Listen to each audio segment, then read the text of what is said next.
యొక్క అమృతవాణి. తపస్సు చేయటం వలన కలిగే లాభాలు. నిన్న మనం మాట్లాడుకున్న పాయింట్ల ప్రకారంగా మనం ఏ అనుష్ఠానం చేసినా కూడా గురుదేవుల్ని ఆహ్వానించటం వలన మనకి అనుష్ఠానం ఎక్కువ ఫలితాన్ని ఇస్తుంది, విశిష్టతను సంతరించుకుంటుంది అని చెప్పుకున్నాం. ఆ తర్వాత మానవుడు తన అంతరంగంలో కొలువైన భగవంతుడితో జోడింపబడాలి. మనం పై పూజలు కాకుండా మన లోపల ఉన్నటువంటి భగవంతుడికి లింక్ అవ్వగలగాలి. అప్పుడే మనకి ఎక్కువ ఫలితం లభిస్తుంది. తర్వాత మూడో పాయింట్ ఏంటంటే ప్రజాహితం లోకహితం, లోకక్షేమం. అంటే మనం కోరుకునే కోరికలు కానీ భావనలు కానీ అనుష్ఠానం కానీ ఏం చేస్తున్నా కూడా మన మనసులో భావన ఎలా ఉండాలి అంటే ప్రజాహితంగా లోకక్షేమంగా ఉండాలి. అంతేగాని నా కోసం అనే భావన ఉండకూడదు. ఎందుకంటే లోకహితం కోసం నువ్వు చేసేటప్పుడు ముందు నిన్ను బాగా చూసుకుంటారు ఆ భగవంతుడు గాని ప్రకృతి గాని. ఎందుకంటే నీ వలన నీలో లోక భావన ఉంది కాబట్టి నిన్ను రక్షిస్తే నీకు మేలు చేస్తే లోకానికి మేలు చేసినట్టే అనే భావన ప్రకృతిలో కలుగుతుంది ఆటోమేటిక్గా. కాబట్టి మన భావన ఎప్పుడు కూడా అలా ఉండాలి. అలా కాకుండా నేను కారు కొనుక్కోవాలి, నాకు చదువు, నా ఇల్లు, నా వాకిలి అనేసరికి నీకేంటంటే పరిమిత లాభాలే ఉంటాయి. అవి కూడా నువ్వు కోరుకున్న కోరికలు తీరచ్చు, తీరకపోవచ్చు. అందులో కూడా గ్యారంటీ లేదు. ఎందుకంటే కర్మ సిద్ధాంతం అనేది ఒకటి ఏడ్చింది కదా. ఆ కర్మ ప్రకారంగా ఆ ప్రారంభంలో మనకి ఇల్లు ఉందో లేదో, ఉద్యోగం ఉందో లేదో, సంతానం ఉందో లేదో తెలియదు. కాబట్టి ఎప్పుడు కూడా లోకహితం అనే భావనతో కనుక చేసేటైతే అప్పుడు నీ వలన లోకానికి మేలు కలుగుతుంది. కాబట్టి ఆ ప్రకృతి నిన్ను ఉద్ధరించడానికి నీ కోరికలు తీరుస్తుంది అనమాట. ఎందుకంటే నీ కోరికలు తీర్చడం అంటే అందులో లోకహితం ఉంది కాబట్టి అలా ఉంటుందన్నమాట. ఆ తర్వాత ఇంకో పాయింట్ ఏం మాట్లాడుకున్నాం నిన్న, వారసులం మనం బ్రహ్మపుత్రులం, భగవంతుని యొక్క పరమాత్మ యొక్క స్వరూపులమే. కాబట్టి ఆయనకున్నటువంటి లక్షణాలన్నీ కూడా మనకి ఉన్నాయి. కానీ ఆ లక్షణాలని మనం గుర్తించుకోగలగటం కోసమే ఈ సత్సంగాలు కానీ గురుపదేశాలు కానీ అనుష్ఠానాలు కానీ ఇవన్నీ కూడా ఏం చేస్తున్నా కూడా ఆ భావనతోనే మనం చేయాలి. అక్కడ వరకు నిన్ననైంది ముఖ్యమైన పాయింట్లు. తర్వాత ఈరోజు వచ్చేసరికి అనుష్ఠానం ద్వారా కలిగే ఉపలబ్ధులు. ఆత్మీయ పరిజనులారా, ఈరోజు మీ అనుష్ఠానం పూర్తి అవుతున్నది, పూర్ణాహుతి చేసుకోబోతున్నారు. మరి కొంతసేపటిలో ఈ ప్రదేశాన్ని వదిలి వెళ్ళిపోతున్నారు. అంటే అక్కడికి వెళ్ళిన వాళ్ళందరూ కూడా శిబిరానికి వెళ్తారు కదా, శాంతి కుంజులో శిబిరానికి వెళ్ళిన వాళ్ళందరూ కూడా మళ్ళీ వాళ్ళ అనుష్ఠానాలు పూర్తి చేసుకొని వాళ్ళ ట్రైనింగ్ పూర్తి చేసుకొని రిటర్న్ అయ్యే టైం అనమాట. అందుకే చెప్తున్నారు కొంతసేపటిలో ఈ ప్రదేశాన్ని వదిలి వెళ్ళిపోతున్నారు.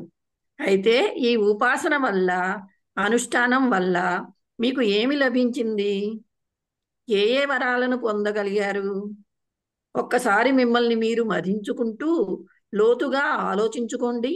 అది మిమ్మల్ని మీరు మధించుకుంటూ అంటే మీరు ఏ ఉద్దేశంలో మీరు వచ్చేటప్పుడు మీ యొక్క స్థితి ఎలా ఉంది, మానసిక స్థితి, మీ కోరికల యొక్క స్థితి ఎలా ఉంది? ఇప్పుడు వెళ్ళిపోతున్నప్పుడు మీ కోరికల యొక్క స్థితి కానీ, మీ భావన స్థితి కానీ, మీ మానసిక స్థితి కానీ తేడా వచ్చిందా లేదా? మిమ్మల్ని మీరు గమనించుకోండి అంటున్నారు. కానీ నాకు తెలిసిన వాళ్ళు చాలా మంది ఏం చెప్పారంటే, మేము శాంతి కుంజికి ఏదో ఫ్రీగా భోజనం లభిస్తుంది, చూద్దాం ఏం చెప్తున్నారో, అసలు అక్కడ ఎలా ఉందో చూద్దాం, టెస్ట్ చేద్దాం అన్నట్టుగా వెళ్ళిన వాళ్ళు, ఏదో మామూలుగా వెళ్ళిన వాళ్ళు, టైం పాస్కి వెళ్ళిన వాళ్ళు కూడా వెళ్ళేటప్పటి నుంచి ఒక రకంగా వెళ్ళారు, వచ్చేటప్పుడు చాలా మార్పుతో వచ్చారు. వాళ్ళు అదృష్టంగా భావించారు, జన్మధన్యమైంది అనుకున్నారు. అంత గొప్పగా ఫీల్ అయ్యి అంత గొప్ప మార్పు తెచ్చుకున్నారు వాళ్ళు మానసికంగాను. శరీరం అదే, శరీరంలో ఆకృతిలో మార్పు లేదు, కానీ వాళ్ళ శారీరక మానసిక క్రియలు, చేష్టలు, కదలికలు, స్వభావం అన్నిట్లో కూడా భూమికి ఆకాశానికి ఉన్నంత తేడాలో, అంత తేడాతో మళ్ళీ వాళ్ళు తిరిగి వచ్చేసారు. అంత మార్పు వచ్చిందనమాట అక్కడ. ఆ మార్పుకి కారణం ఏంటి అంటే ఆ ప్రాంతంలో గురుదేవుల మాతాజీ యొక్క ప్రాణం అంతా కూడా అక్కడే ఉంది. అక్కడ ఉన్నటువంటి ఆ స్థానంలో ఉన్న కణం కణంలో అంతా కూడా వారి యొక్క ప్రేమ, వారి యొక్క ఆ, తపశ్శక్తి అంతా కూడా వ్యాపించి ఉంది. అందువలన తప్పకుండా అక్కడ మనకి పాజిటివ్ వైబ్రేషన్స్ ఉంటాయి. వాటి వలన మనకి మేలు జరుగుతుంది. సరే, ఇక్కడికి వస్తే అయితే ఈ ఉపాసన వల్ల, అనుష్ఠానం వల్ల మీకు ఏమి లభించింది? ఏ ఏ వరాలను పొందగలిగారు? ఒక్కసారి మిమ్మల్ని మీరు మదించుకుంటూ లోతుగా ఆలోచించుకోండి. మీ తోలెల్లో ఎటువంటి వరదానములు, లాభములు పడినవో బహుశా మీకు అర్థం కాదు. అది ఎందుకంటే మనకు అంత జ్ఞానం లేదు కదా. మనం ఈ ఫస్ట్ అంతస్తులో ఉన్నామా, లేకుంటే 30వ అంతస్తులో ఉన్నామా, 36వ అంతస్తులో ఉన్నామా అనేది మనకి తెలియదు. 2వ అంతస్తులో నువ్వు ఉన్నంగా వెళ్ళావు, నిన్ను తీసుకెళ్ళి మళ్ళా 50వ అంతస్తులోనో పెట్టారనుకోండి, చుట్టూరా చూస్తే ఒకే రకంగా ఉంటుంది. మనకు అంత జ్ఞానం లేదు, మనం ఎదిగాం అనేది మనకే తెలియదు. అలా వాళ్ళు గురువులు మనల్ని అంత ఉచ్చ స్థితికి లాక్కెళ్ళగలుగుతారు. ఆ తర్వాత మన సత్సంగాల ద్వారా, జ్ఞానం ద్వారా, రెగ్యులర్ టచ్తో రెగ్యులర్ గా మనం చేసే స్వాధ్యాయ సత్సంగాల ద్వారా అప్పుడు మనం అర్థం చేసుకోగలుగుతాం అంతకు ముందున్న స్థితికి తర్వాత ఉన్న స్థితికి. అలా ఉంటుందన్నమాట. ఒక్క మాట సో మాట్లాడు. నెక్స్ట్, ఈ వాతావరణంలో మేము ఏ విధంగా మిమ్మల్ని ఈ వాతావరణంలో మేము ఏ విధంగా మిమ్మల్ని నీడలా వెన్నంటి ఉన్నామో, మీలో కలిసిపోయి పనిచేశామో మీరు ఊహించలేరు. అది కనబడితే కదా ఊహించడానికి. వాళ్ళు మనకి ఎదురుగుండా కనబడుతూ ఉంటే వాళ్ళు ఏదో పిలిచారు, ఏదో అందించారు, నెయ్యి అందించారు, మనల్ని నెయ్యి వేయమంటున్నారు, కుడి చేత్తో అది పట్టుకోమన్నారు, ఇవన్నీ తెలుస్తూ ఉంటాయి స్థూలంగా అయితే. కానీ వాళ్ళు కనపడకుండా అదృశ్యంగా సూక్ష్మంగా మనతోనే ఉన్నారు. కాబట్టి మనం ఊహించలేరు అని చెప్తున్నాడు. మీలో కలిసిపోయి పని చేశామో, ఎలా పని చేశామో మీకు తెలియదు, మీరు ఊహించలేరు కూడా అంటున్నారు వాళ్ళు మాతాజీ. మీరు ఒక్కరే ఈ అనుష్ఠాన కార్యక్రమాన్ని సంపన్నం చేశామని మీరు అనుకోవద్దు. అది వచ్చాము, అనుష్ఠానం పూర్తి చేసుకున్నాము, వెళ్ళిపోతున్నాము అని అదేదో మీరు ఒక్కరే చేసుకున్నామని అనుకోవద్దు. ఇదే అనుష్ఠానాన్ని మీరు మీ ఇంటిలో చేసుకోగలరు. కానీ దానికి, అంటే ఇంట్లో చేసుకున్న దానికి ఇక్కడ మీరు చేసిన దానికి లభించే ఫలితంలో భూమి ఆకాశాల మధ్య ఉన్నంత వ్యత్యాసం ఉంటుంది.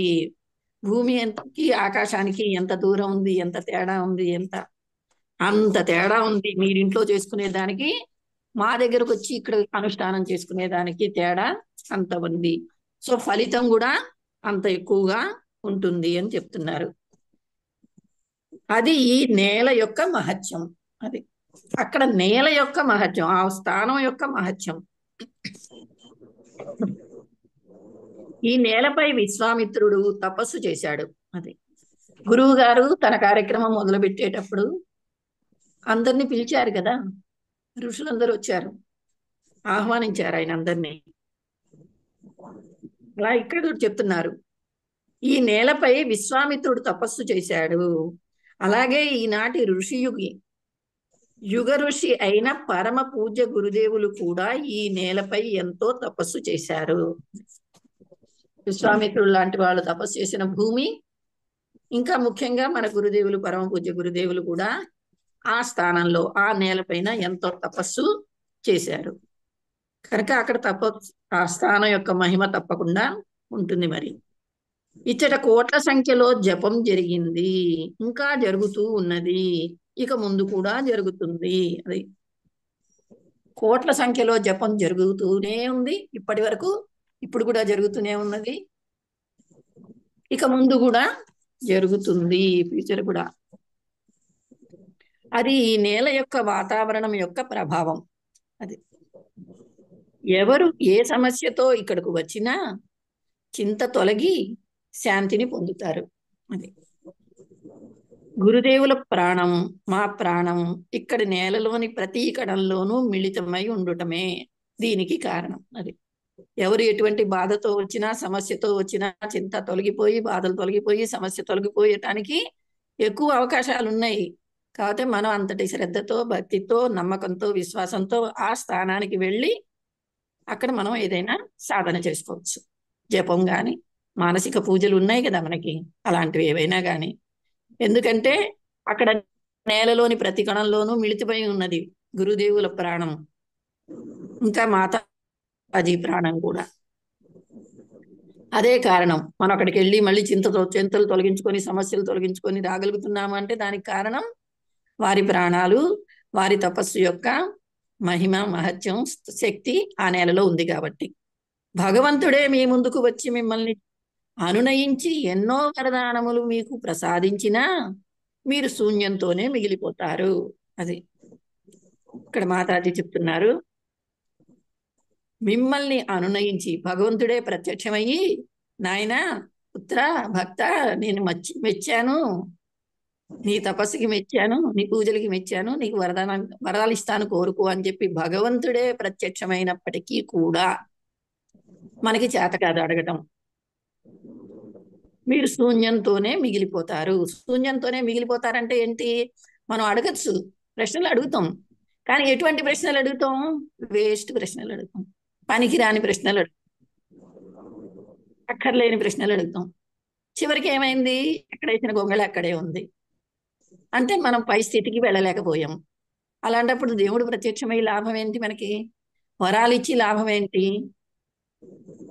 వరాలు ఇచ్చినా కూడా నీకు తెలుసుకో, ఆ వరాల్ని ఎలా సద్వినియోగపరచుకోవాలి, ఎలాంటి ప్రశ్నలు అడగాలి, ఎలాంటి వరాలని పొందగలగాలి అనే జ్ఞానం అయితే ఉండాలి కదా మనకి.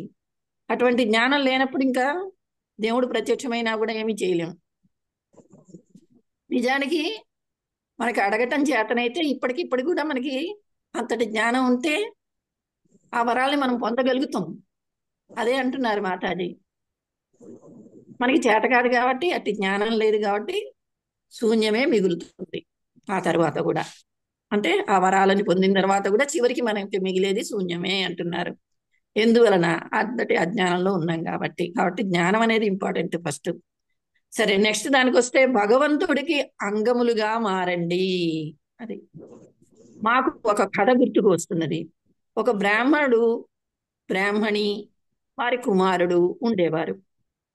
వరదానము లాభము అనే అంశం గురించి మాట్లాడుతున్నాను. ఆ కుటుంబంలోని ముగ్గురు శంకరుడి గురించి తపస్సు చేశారు. ముందు హెడ్డింగ్ దగ్గరికి వస్తే కనుక భగవంతుడికి అంగములుగా మారండి అంటున్నారు.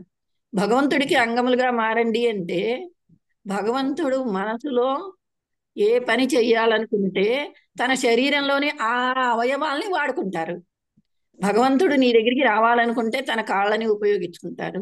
నీకు వరదానాలు ఇచ్చి నీ తల మీద చేయి పెట్టి ప్రేమగా వరం ఇవ్వాలంటే ఆయన చేతులు ఉపయోగించుకుంటారు. అలా తన అవయవాలుగా మారండి అంటున్నారు ఆయన మాతాజీ. అంటే ఏంటి? మనం కూడా ఆయన్ని అర్థం చేసుకుంటే ఆయన్ని మనం ఫాలో అవ్వగలుగుతాం. ఆయన చెప్పింది వినగలుగుతాము, అర్థం చేసుకోగలుగుతాము, ఆయన ప్రణాళికలో మనం కూడా కార్యకర్తలు అవ్వగలుగుతాం. అది అడుగుతున్నారు వాళ్ళు. మీరు భగవంతుడికి అంగాలుగా మారండి అంటున్నారు. విడిగా ఉండద్దు, అంగాలుగా మారండి. ఎప్పుడు మనం ఎప్పుడు అంగములుగా మారగలుగుతాం భగవంతుడికి అంటే ఎటువంటి పూజ చేయాలి? అప్పుడు భావన, మానసిక పూజ చేయాలి. ఎప్పుడైతే మనం మానసిక భావనతో పూజ చేస్తామో, ఆరాధిస్తామో, అప్పుడు దానికి అటాచ్ అయిపోతాం. ఆ చైతన్యానికి మనం కూడా లింక్ అయిపోతాం. అప్పుడు ఆయన చేసే ప్రతి పనిలో కూడా మన చైతన్యం కూడా పాలు పంచుకుంటుంది. మన చైతన్యం కూడా ఆయన చేసే పనిలో ఉపయోగపడుతుంది. అలా ఉపయోగపడాలి ఎవరైనా కానీ. అంతేగాని నేను నాది అనే అజ్ఞానంలో ఉండకూడదు. సరే, ఇప్పుడు కథ దగ్గరికి వద్దాం. ఒకరోజు శంకరుడు పార్వతీదేవి ఆకాశ మార్గాన పయనిస్తూ ఆ బ్రాహ్మణ కుటుంబాన్ని చూశారు. చూడండి, ఈ కుటుంబం ఎంత శ్రద్ధతో మీ గురించి తపస్సు చేస్తున్నదో, వీరికి తప్పకుండా తమరు వరం ఇవ్వాలి అని అడిగింది పార్వతీమాత. వరదానం ఇవ్వవలసినంత అర్హత అతనికి లేదు పార్వతి అన్నారు శివుడు. వరదానం ఇవ్వాలంటే అర్హత లేదు. అయ్యో, అంతసేపు తపస్సు చేశారు కదా, ముగ్గురు కుటుంబంలో వరం ఇవ్వరా? అది తపస్సు చేయటం అనేది ముఖ్యం కాదు. అక్కడ వాళ్ళకి ఆ భగవంతుణ్ణి అర్థం చేసుకోవటం అనేది ఇంపార్టెంట్. ఎవరికైనా, మనకైనా కానీ, ఆ కుటుంబానికైనా కానీ. అందుకని ఏం చెప్తున్నారు? వాళ్ళకి అర్హత లేదు పార్వతి అని చెప్తున్నాడు. అతడు కేవలం మా స్వరూపాన్ని మాత్రమే పూజిస్తున్నారు. స్వరూపాన్ని పూజిస్తే ఏం లాభం? కింద కూర్చొని లైట్ వెలగాలి, లైట్ వెలగాలి, లైట్ వెలగాలి అని 1000 సార్లు జపం చేసినా లైట్ వెలగదు. లేచి ఆ స్విచ్ చేస్తే లైట్ వెలుగుతుంది. ఆ జ్ఞానం నీకు ఉండాలి. అట్లాగే ఇక్కడ ఏం చెప్తున్నారు, మా స్వరూపాన్ని మాత్రమే పూజిస్తున్నారు కానీ మావలే జీవించవలననే ఉన్నతమైన ఆలోచనలు అతనికి లేవు అని అన్నాడు శంకరుడు. అది నువ్వు చైతన్య స్వరూపుడి అవ్వాలి, అంతేగాని కింద కూర్చొని అది కావాలి కావాలి కావాలి అని ఎంత పూజ చేసినా కూడా అది మనకి లభించదు. మానసిక పూజ కావాలి. ఒకవేళ నిజంగా భగవంతుడు ప్రత్యక్షమైనా కూడా ఎటువంటి వరాలు కోరుకోవాలో తెలిసి ఆ జ్ఞానం కూడా ఉండాలి. అందుకనే ముందు నన్ను అర్థం చేసుకోండి అంటున్నారు భగవంతుడు. నా శరీరానికి ముందు నాకు అంగములు కండి, అంగములుగా మారండి. భగవంతుడు ఎక్కడున్నాడు? సర్వత్రా ఉన్నాడు పరమాత్మ. ఆ సర్వత్రలో మనం కూడా ఉన్నాం. కానీ మనం ఆయన అంగాలమి, అవయవాలమే. కానీ మనకే తెలియదు నేను పరమాత్మ యొక్క అవయవాన్ని అనే విషయం నాకే తెలియదు అన్నట్టుగా ఉన్నాం మనందరం. కానీ మనందరం ఆయన యొక్క అవయవాలమే. నెక్స్ట్ వచ్చేసరికి శంకరుడు చెప్పిన విధంగానే మీరు కూడా కేవలం గాయత్రీ మాత భక్తులుగా మాత్రమే ఉంటున్నారు. మన దగ్గరకు వచ్చారు ఇక్కడ. శంకరుడు కథ చెప్పారు కదా ఇప్పుడు. ఆ కథ చెప్తున్నారు. ఏంటి ఆ కథలో ఏంటి? వాళ్ళకి అర్హత లేదు పార్వతి అన్నారు. ఎందుకంటే వాళ్ళు నా స్వరూపాన్ని మాత్రమే పూజిస్తున్నారు కానీ మావలే జీవించాలనేటటువంటి ఉన్నతమైన కోరికలు వాళ్ళకి, ఆలోచనలు లేవు అని అన్నారు. సో మనం చేసే గాయత్రి జపాలు యజ్ఞాలు కూడా అలాగే ఉన్నాయి అంటున్నారు ఇక్కడ మాతాజీ. శంకరుడు చెప్పిన విధంగానే మీరు కూడా కేవలం గాయత్రీ మాత భక్తులుగా మాత్రమే ఉంటున్నారు తప్ప ఆ తల్లి యొక్క అంగములుగా మిమ్మల్ని మీరు మలుచుకొనలేకపోతున్నారు అని అంటున్నారు మాతాజీ. సో గాయత్రి మాత్ర మన నుండి ఏమి కోరుకుంటోంది? ఆమె నుండి ఆశించిన రీతిలో మనం తయారు కాగలిగితే అప్పుడు మనం ఆమె బిడ్డలం అని అనిపించుకోగలుగుతాము. అది కేవలం మన స్వరూపానికి మాత్రమే పూజ చేశామా, లేకుంటే ఆ స్వరూపం కూడా లేకుండా కూడా చేయొచ్చు.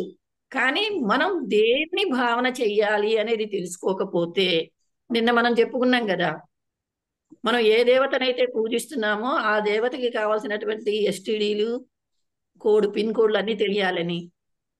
అవన్నీ ఎలా తెలుస్తాయి? భావన ద్వారానే. మీరు మీ భావనే దానికి ఎస్టిడి గాని కోడ్ గాని. మీ భావన లేకుండా చేసే ఏ దేవతకి పూజ చేసినా కూడా అది ఆ దేవతకి చేరదు. అడ్రస్ లేకుండా ఉత్తరం రాసి పోస్ట్ లో పడేస్తే ఆ ఉత్తరం ఎక్కడికి చేరదు, పడేసిన చోటే ఉంటుంది. అదే అడ్రస్ రాసి ఉత్తరం పడేస్తే పోస్ట్ లో, డబ్బాలో, అప్పుడు ఆ ఉత్తరం పోస్ట్ మ్యాన్ తీసుకెళ్లి ఆ అడ్రస్ కి తీసుకెళ్లి ఇస్తాడు. అలాగే ఇక్కడ మనం భావన చెయ్యాలి. దేనికి భావన చేయాలి? నువ్వు ఏ దేవతనైతే పూజిస్తున్నావో ఆ దేవతకి సంబంధించిన జ్ఞానాన్ని ఆమె ఏం కోరుకుంటుంది? పరమాత్మ అయితే ఆయన ఉద్దేశం ఏంటి? మనం ఆయన చైతన్యంలో చైతన్యంగా మారాలి. మాతాజీ ఏదైనా చెప్పారు అంటే ఆమె చెప్పిన దాంట్లో మనం అర్థం చేసుకొని ముందుకు వెళ్ళగలగాలి. అప్పుడే నువ్వు అడ్రస్ రాసిన ఉత్తరం లాగా నీ యొక్క సాధన ఫలిస్తుంది, అక్కడ దాకా చేరుతుంది.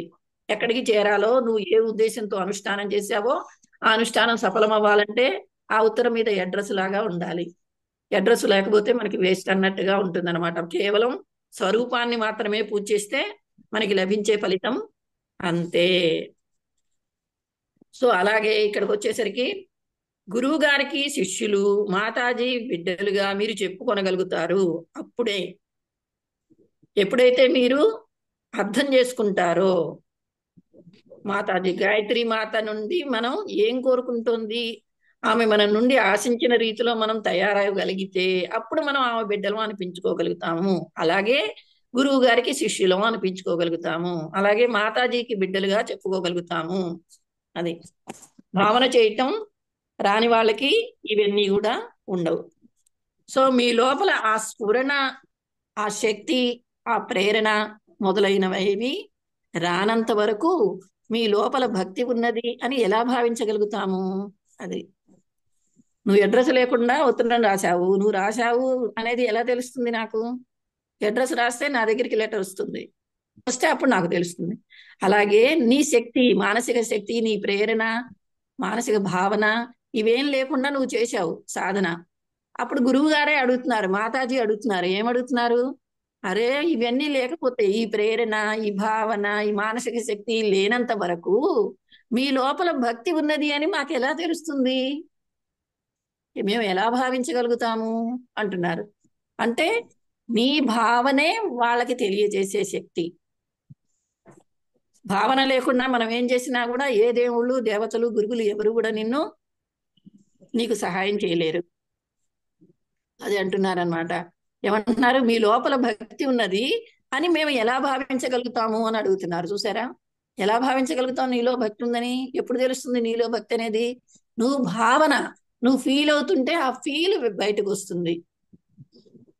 నువ్వు తపన పడితే ఆ తపన బయటకు వస్తుంది. నువ్వు జిజ్ఞాస పడితే ఆ జిజ్ఞాస, నీ తపన, నీ కోరిక, నీ భక్తి, నీ ప్రేరణ, నీ స్ఫూర్తి ఏవేవైతే ఉన్నాయో నీ మానసిక శక్తులు అన్నీ కూడా బయటికి వస్తాయి. నువ్వు ఎంత తపన పడితే అంత బయటికి వస్తాయి. ఆ బయటకు వచ్చినవి వాళ్ళు పట్టుకుంటారు. ఇదిగో అడ్రస్ అని చెప్పి పట్టుకోగలుగుతారు, నీకు సహాయం చేయగలుగుతారు ఎవరైనా.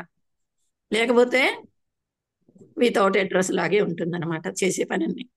సరే, ఇప్పుడు కథ దగ్గరికి వద్దాం. శంకర భగవానుడి వరదానం గురించి చెప్పుకుంటున్నాము కదా. శంకరుడు నిరాకరించినప్పటికీ పార్వతీదేవి ఆ బ్రాహ్మణ కుటుంబానికి వరం ఇవ్వవలసిందే అని పట్టుబట్టింది. అందుకు అంగీకరించి ఆ కుటుంబ సభ్యులను వరం కోరుకోమన్నాడు. మొదటగా బ్రాహ్మణి ముందుకు వచ్చి, మాకు వృద్ధాప్యం మీద పడుతున్నది అంటే మరణానికి దగ్గర అవుతున్నాము కదా, కాబట్టి దయ ఉంచి నాకు తిరిగి రూప యవ్వనములను ప్రసాదించండి అని కోరింది. అది అలా ఉంది ఆవిడ కోరిక. ఆవిడ జ్ఞానం అలా ఉందన్నమాట. ఈ జీవితము గాలి బుడగ అంటారు, నీటి బుడగ అంటారు. అంటే నీటి బుడగ ఎంతసేపు ఉండగలుగుతుంది? అంతే మన జీవిత సమయం కూడా. మనకి ఇక్కడ చాలా సమయంగా అనిపిస్తుంది, కానీ బ్రహ్మకి అది నీటి బుడగ కంటే తక్కువ సమయమే. అంత వరాలు ఇస్తే, నీకు చక్కగా జన్మనిస్తే వరం కోరుకోమని చెప్పి భగవంతుడు ప్రత్యక్షమైతే మళ్ళీ నాకు రూపం యవ్వనం అని చెప్పి కోరుకున్నారు ఆవిడ పాపం. కాబట్టి దయ ఉంచి నాకు తిరిగి రూప యవ్వనములను ప్రసాదించండి అని కోరింది. శంకరుడు తథాస్తు అని పలికాడు. ఇక రెండవ వారి వంతు వచ్చింది. అంటే ఆ కుటుంబం పెద్ద అయిన బ్రాహ్మణుడితో నీవు కూడా ఒక వరం కోరుకో అని పలికాడు భగవానుడు. ఆయన కోపంతో దుమదుమలాడుతూ, ఈ ముసలిదానికి మతిపోయింది, ఇంకేమైనా కోరుకోకుండా ఈ వయసులో తిరిగి యవ్వనం కావాలని అడిగింది అని మండిపడ్డాడు. ఆమెకు కావాల్సింది ఆమె కోరుకుంది, నీవు కోరుకో అన్నాడు మహాదేవుడు. నా భార్యను పందిగా మార్చివేయండి. మా భార్యను పందిగా మార్చివేయండి, ఇదే నా కోరిక అన్నాడు ఆ వృద్ధుడు. తథాస్తు అని శివుడు వరమిచ్చాడు. తక్షణమే బ్రాహ్మణి ఆడపందిగా మారిపోయింది. తన తల్లి పందిగా మారటం చూసిన కొడుకు దుఃఖంలో గిలగిలమంటూ ఏడవసాగాడు. తల్లి నీడలో పోషణలో సుఖంగా పెరిగి పెద్ద కావలసిన పిల్లవాడు తన కళ్ళ ముందే తల్లి పందిగా మారటం చూసి తీవ్రమైన వేదనకు గురి అయినాడు. ఎందుకంటే తల్లి కుటుంబ నిర్వహణతో పాటు పిల్లలను సంస్కారవంతులుగా తీర్చిదిద్దటం అనే గురుతరమైన బాధ్యతను నిర్వహిస్తుంది. తల్లి పెంపకంలోనే వారు సురక్షితులై సత్ప్రవర్తనను అలవరుచుకుంటారు. మన దేశంలో ఎంతమంది ఋషులు, మునులు, తపస్సంపన్నులు, సారు సత్పురుషులు ఉన్నారో వారందరూ తల్లి సంరక్షణలోనే తీర్చిదిద్దబడిన వారు. పిల్లవాడు దుఃఖించటం చూసి, నాయనా ఎందుకు ఏడుస్తున్నావు అని శంకరుడు ప్రశ్నించగా, మా అమ్మ పందిగా మారిపోయింది కదా, ఇక నాకు అన్నం ఎవరు తినిపిస్తారు, ఎవరు ఆడిస్తారు, ఎవరు ముద్దు చేస్తారు అని మరింతగా దుఃఖించసాగాడు ఆ పిల్లవాడు. సరే, నువ్వు కూడా ఏమైనా వరం కోరుకో అని శంకర భగవానుడు చెప్పగా, మా అమ్మను తిరిగి యథాప్రకారంగా చెయ్యండి అని కోరుకున్నాడు. సరే, శంకర భగవానుడు మంత్రజలం చల్లి పందిగా ఉన్న బ్రాహ్మణిని తిరిగి యథాస్థితికి తీసుకొచ్చాడు. ఏమైంది? పార్వతీమాత వెళ్ళండి వరాలు ఇవ్వండి అని చెప్పింది. కానీ ముందే చెప్పాడు శంకరుడు, వాళ్ళకి వరాలు ఇవ్వటం కూడా వృధానే, వాళ్ళకి అర్హత లేదు, వాళ్ళు కేవలం నా స్వరూపాన్నే చేస్తున్నారు. సో వాళ్ళు అందుకోలేరు. ఆ చైతన్యాన్ని అందుకుంటేనే మనకి ఏదైనా, లేకుంటే ఆ జ్ఞానం రాదు. చైతన్యాన్ని అందుకున్న తర్వాతే జ్ఞానం కూడా స్టార్ట్ అయిపోతుంది ఆటోమేటిక్గా. కాబట్టి ఈ సత్సంగాల ద్వారా ముందు ఆ చైతన్యాన్ని పట్టుకోవటం అనేది మీరు ప్రాక్టీస్ చేసుకోవాలి అందరం. సో భక్తి శ్రద్ధలతో పాటు జ్ఞానం కూడా ఇంపార్టెంట్. కాబట్టి ఈ తపస్సు చేశారు. బ్రాహ్మణ కుటుంబం ఎవరైతే ఉన్నారో వాళ్ళు తపస్సు చాలా కాలం చేశారంట. అది చూసి పార్వతి ఆనందంతో వరం ఇవ్వండి అని చెప్పింది. ఇక్కడ అర్థమైంది అనుకుంటాను. భక్తి శ్రద్ధలు ఉంటే సరిపోదు, జ్ఞానం అనేది ఇంపార్టెంట్. బ్రహ్మాండమైన ఇల్లు కట్టుకున్నారు, కానీ ఆ ఇంటికి తాళం చెవి లేకపోతే ఎలా వెళ్తారు లోపలికి? అలా జ్ఞానం అనేది లేకుండా మీరు దేన్ని కూడా, జ్ఞానంతో భక్తి వలన లాభం కలుగుతుంది, జ్ఞానంతో శ్రద్ధ వలన లాభం కలుగుతుంది. జ్ఞానం ఉంటే మీ తపస్సు ఫలిస్తుంది, జ్ఞానం ఉంటే మీ అనుష్ఠానాలు సాధనలు అన్నీ సక్సెస్ అవుతాయి. జ్ఞానం లేకుండా ఇవన్నీ కూడా ఎక్కడ వేసిన గొంగళి అక్కడే అన్నట్టుంటాయి.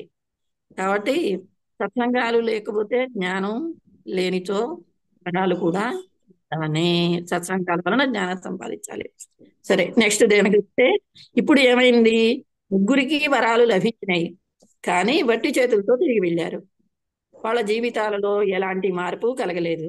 దీనికి కారణం కేవలం స్వార్థం. భగవంతుడు ప్రత్యక్షమై వరం కోరుకోమన్నప్పుడు ఎవరికి వాళ్ళు తమ స్వార్థం కోసమే చూసుకున్నారు, కానీ పరమార్థం కోసం, లోకహితం కోసం ఏమీ అడగలేదు. అది ఇందాక స్టార్టింగ్ లో చెప్పారు చూడండి. వెనక్కి వెళ్తే కనుక, మాతాజీ మీ అందరూ వెళ్ళిపోతున్నారు కదా అని చెప్తూ కాసేపు మాట్లాడిన మాటల్లో ఏం చెప్పారు? భగవంతుడు మీ ముందుకు వచ్చి మిమ్మల్ని అనునయించి ఎన్నో వరదానములను మీకు ప్రసాదించినా మీరు శూన్యంతోనే మిగిలిపోతారు అని మొదట్లో చెప్పారు కదా మాతాజీ. ఉదాహరణకి ఈ కథ చెప్పారు. కాబట్టి మనం మానసికంగా చాలా మార్పు తెచ్చుకోవాలి.